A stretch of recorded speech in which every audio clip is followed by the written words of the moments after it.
Alright, hello YouTube. Just finished watching Rwby Volume 8, Episode 8, and what an anxiety-inducing, tense episode. Holy crap, it was like watching a horror movie and slash playing a horror game, and like, oh my god, I don't know if I can handle the rest of this volume, but I'm gonna power through it because I want to watch Rwby.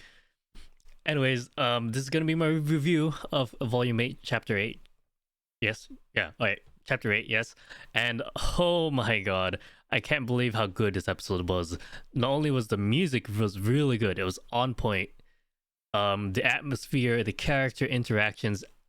I'm pretty sure this was the best episode of the volume so far in terms of all overall quality. I loved it a lot. But just to preface, I am a first member, so I did watch this the day it released on Saturday, February 6th, 2021. My reaction to it is going to go up a week later because that's how the policy is, I'm pretty sure. But I am going to make a review on it because I want to talk about this episode. I have my notes on here on screen, just so you know. That's why I'm looking over here. Anyways, let's get started with the review of this episode slash chapter. So at the beginning of the episode, we got Crow and Robin. They're talking to each other. None of them can sleep, and then bam, an explosion happens. I'm like, what? There's an explosion. I'm assuming it's a jailbreak, and it was, as we find out later on in the episode, but it was a jailbreak. And Crow, I think instinctively, I don't know if he did it on purpose or if it was by instinct when an explosion happened, but he turned into his bird. But the jails were broken, literally, like the walls that he used to keep them in their room, even though it's see-through, were broken. So anyone that was involved in that prison slash jail cells can now leave freely. Unfortunately, it seems that Robin got crushed by rubble or something. So like a bunch of, I guess the ceiling fell on her. So hopefully she's okay and not mortally wounded. But we did see Crow turn into his crow form, unless that's Raven for some reason. I'm not sure if it is. I think it probably is Crow rather than Raven. Anyways, next after it cuts from the rubble falling on Robin, it's nice to see Weiss's mom once again, and we see Klein treating both Nora and Penny. Not really treating Penny, considering she's, I guess, she is a robot and she's not exactly human, so he's gonna do whatever he can. But it looks like Penny's anatomy is actually pretty similar or close enough to human, so I guess he was able to do some treatment on her. But we did get more screen time of Klein, which I absolutely love, even though he didn't get much screen time at all in the volume 4. I loved his character. I love his character design. The fact that he's based on the 7 dwarves, but all of them at once in one person, and his semblance is basically that, and he's basically has 7 personalities that like changes, especially when he sneezes. It reminds me of Launch from Dragon Ball Z. I love it. I love the character design. I love Klein. He is a wholesome person except for his angry his angry dwarf personality, but even then he's a very lovable person, and I'm glad he got more screen time, and I hope we get more screen time of him, even though he got pushed around in this episode, which makes me sad because he doesn't deserve to be pushed around. But anyway, next was Whitley. Whitley is continuing his redemption arc some more. He suggests that they use the company's vehicles, I think cargo vehicles, he said, that they own, and use it as a transport for the people still in the crater or in various parts of Mantle or below Atlas that still need evacuation. Way to go, Whitley. You're continuing redemption arc, which I love. Oh my god, I hated Whitley when he first introduced, but the fact that he's been shown proper love and proper treatment shows he can be a good person, which I'm a sucker. I just said my microphone. I'm a sucker for redemption arcs. Zuko is one of my favorite characters of all time from Avatar. There is a fear that I have that his redemption arc will end with his death, which has happened in stories before where a person gets redeemed and then they die as their final redemption. But I hope that doesn't happen. It'd be a waste because Whitley's still young. He's still a new character. And once again, he is going through a redemption arc. So I hope he is not going to die by the end of his redemption arc. I hope he continues to live on. I hope he continues to be developed.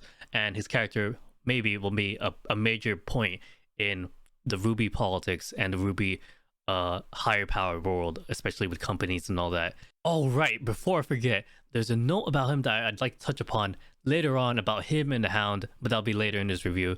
We cut to Blake and Rwby. Power went out, and that means that they need power. So Whitley did mention that they did have their own personal generator. So Blake and Rwby go over to a warehouse. I think it was a pretty big warehouse, considering that their warehouse is like as big as the house I live in. Oh, they're so rich. Anyways, one of the best things about this episode was Blake and Rwby finally having an interaction and talking. Everyone's like cheering, it's like, yay, Blake and Ruby are finally talking to each other extensively and interacting properly. And it's not in battle either. It's a proper emotional talk. Blake says she looks up to Ruby despite Ruby being younger than her. And she's basically showing that she has faith in Ruby. She has faith that Ruby is able to do something and even act upon her thoughts, even if she doesn't know what to do. So that's a nice reassurance that Blake has on Ruby. So hopefully this isn't the end of their interactions and talking. And hopefully throughout the rest of this volume, the rest of the team follows suit. Hopefully this is like a starting of a trend slash theme throughout this volume where all the team members are going to be reassuring Ruby that they believe in her, that they trust her, that they have faith in her. And hopefully there'll be Weiss next will be giving her a pep talk, whatever praise. And then hopefully Yang will be the last one, because in the beginning of this volume, Yang and Ruby had this like falling out a bit. They had a bit of a fight slash argument. So hopefully the end of this pep talk of Team Ruby itself ends with Yang, and that fixes their small argument that they had. And it crescendos into an amazing scene of Ruby succeeding and doing well against Grimm or Salem, who knows. But that's what I'm looking forward to. Hopefully that happens. That feels like it's gonna happen with the way that they're setting up Blake talking to Ruby and like praising her like that. Who knows? Maybe I'm just gonna be completely wrong and that never happens. But it could be something that could happen because I feel like it's needed. I feel like it's needed to re-cement Ruby as the leader of Team Ruby and as the main character of the show, which giving the main character of the show much more development is always a thumbs up for me. And just to touch upon that scene for the last time, the music was really good and on par with basically how high quality Rwby as a series is in terms of its music, and is par for the course for this actual volume itself. The volume's OST has been insanely good this volume, so thumbs up sign for me. I love the music so much, and it just added on to the emotional impact of Blake and Ruby's talk. Unfortunately, the talk was interrupted by the Hound. He shows up where Ruby and Blake are. It was a nice horror scene where a light flashes and it's just the Grimm's glowing markings and eyes right behind Ruby. An amazing shot of cinematography of horror. And Ruby gets absolutely demolished by the Hound. She just gets knocked out completely outside of the warehouse by the Hound. And the Hound tries to take Ruby, but it seems like the Hound, it wasn't actually there for Ruby. It was actually there for Penny, I'm assuming. And so he like completely just dropped Ruby and was like, I'm not doing this. I'm gonna go over there. He heads towards the house, and Blake has to deal with this nasty looking new Grimm while Ruby is still knocked out. We cut back to Whitley. He's doing his thing, helping out, continuing his redemption arc, typing away, using the company to help people evacuate. And here's where Ruby, the show, not the person, turns into a horror movie slash a horror game for like the next like 5 to 10 minutes. I have to praise the music once again. It has been so additive and almost required part of this experience, especially with the Hound. The Hound's OST has been so good in terms of how we feel and react to the Hound. It's terrifying. It really makes the episode much more horrifying and like having those horror aspects. And we cut back to Penny, and her system is still being hacked slash going haywire. And she has like still has the virus or whatever Watts put it to basically overwrite her core drive. Shout out to Westworld. We have a nice interaction with Nora and Penny while Penny's trying to keep control, saying that despite what she has been ordered to be and to do, the good and better parts of her are still there and they should not be forgotten. Even though, that is a nice thing to say to a person. Unfortunately, Penny is a robot, so I don't know. It's a bit iffy on that. But it was a nice talk and interaction that Nora and Penny had, which is pretty sure they didn't have much interaction extensively throughout the series, but it was nice to have. We also get to see how Whitley survives the Hound. Willow saves Whitley from the Hound, and we get confirmation in the show that she can actually summon. She summons a Grimbor to help Whitley and save him from the Hound. I heard that there are comics about Willow that shows that she can actually summon, which I didn't know about or read, but at least in the show itself, we get confirmation that she can actually summon. And I'm not actually sure about her backstory either. I actually don't know what the comics of her cover, so I'm a bit iffy on my knowledge about Winter, not Winter, of Willow. But I'm assuming she actually was a good huntress in the past, at least, or has had some training, since a Schnee would need to have killed a Grim to be able to summon it. So I'm assuming she has some training and killed a Grim once in her life. Moving on, Willow and Whitley try to run away from the Hound, and thankfully Weiss comes in and saves her mother and brother.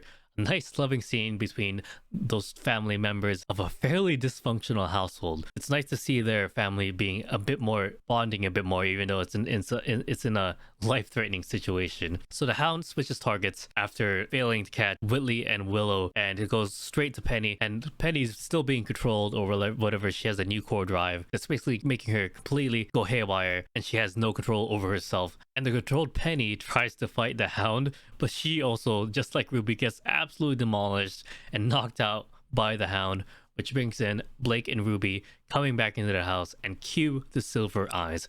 Rwby uses her Silver Eyes to free Penny, but the Hound is not entirely affected by it and returns to attack. And this is where the biggest reveal in this episode is: the Hound is actually part human, or is a Grim molded into a human, or fused into a human, or a human who turned into a Grim, or what? It seems that Salem has been experimenting on ways to counter the Silver Eyes, because when Rwby used the Silver Eyes on the Hound, he was able to come back and still attack them, which is, I guess, because he's part human inside him. I guess this is one of Salem's ways to counter Silver Eyes. And we've seen that Salem has already been experimenting with part Grim, part human, considering Cinder's left arm is Grim. So maybe Cinder is the latest line of experimentation on that, but who knows. The person in the Hound doesn't seem to be anyone important, but we do see through his eyes he's actually a silver-eyed warrior. I'll touch upon that topic a little bit later on in this review. I wonder though if the full Grim, like full-on Grim plus human fusion, only works because the person is a silver-eyed warrior, or they just create much stronger fusion of Grim and human. Nevertheless, the bone cracks that happened from the Hound was literally human bones, like cracking. Oh, terrifying. It's so creepy. It makes it that much more horrifying hearing those sounds when we watch back the Hound's bone cracks, because it's actual human bones cracking. Oh, terrifying. Anyways, touch back upon the the human inside the Grim being a silver-eyed warrior. So once again, the human inside the Hound has silver eyes, which brings up another question. Is Salem turning specifically silver-eyed hunters slash warriors into Grim? And if so, we actually haven't seen Rwby's mom or her dead body in present day of Rwby. So could Salem have turned Summer into a Grim? If so, that would be a heartbreaking sequence to see, because Rwby finding out her mother isn't actually fully dead, but actually is, I guess I would assume that person inside the Grim would be dead. But if she sees Summer inside a Grim and fused into it, god, that would be so heartbreaking to see. Anyways, to bring up the thing about Whitley and the Hound that I talked about, the little note I made about it. At the end of this episode, Willow and Whitley kill the Hound with the statue of the Armored Knight basically pushing on to the Hound and basically crushing it and killing it. This brings up a question. If Whitley ever learns how to summon, or if he already knows how to summon to some extent, imagine if he'll eventually be able to summon a Hound. That would be a very, very useful guardian to have, since I'm assuming it seems like Whitley hasn't trained, or wasn't trained as a huntsman, or wasn't trained in fighting at all. So I'm assuming, hopefully, it'll be really cool to see Whitley summon the Hound to use in a fight. It also seems like Willow once again knows how to summon, so maybe she'd be able to summon the Hound too, since I guess she has some credit in killing the Hound using the statue. Who knows? So the biggest takeaway from this episode was not about the Hound being part human, but the Hound failed his mission and Cinder succeeded. Just kidding. Anyways, Cinder didn't have any major failures of what she was setting out to do. In fact, she fully succeeded at what she wanted to do. I'll make the assumption here that she actually isn't acting on Salem's orders.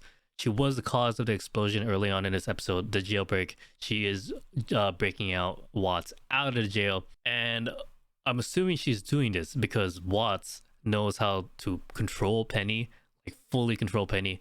As we saw earlier on in this episode, we saw that Watts had successfully planted his virus into her system. So that makes me really worried. And Cinder, obviously, in Volume 3, in the fall of Beacon, she was calling the shots in terms of that mission. And thus, I blame her for Penny's death. if once again Cinder is involved in Penny's death or whatever severe damage she plans on doing while using Penny, oh, I'm not going to be okay when that happens. So my heart will break. This volume has been stressful and very, very, very, very, very tense and anxiety inducing. So I'm going to be excited to watch more of it next week. Whew, hiatus is over. Glad to see Rwby once again, even though it's making me very, very sad. If the summer thing is true, if that she was turned into a Grim or fused into a Grim by Salem, that's going to be heartbreaking to see. I hope to see more character interactions because those were really, really nice to have. It's been a while since we had Rwby and Blake talk to each other much at all, let alone have an emotional interaction with each other. Anyways, hope you enjoyed my review / discussion of Rwby Volume 8, Episode 8, Chapter 8, whatever you want to call it. I hope you subscribe to see my reaction to it next week when I upload it. Subscribe if you want to continue to see more of my content, especially Rwby content. Alright, bye YouTube.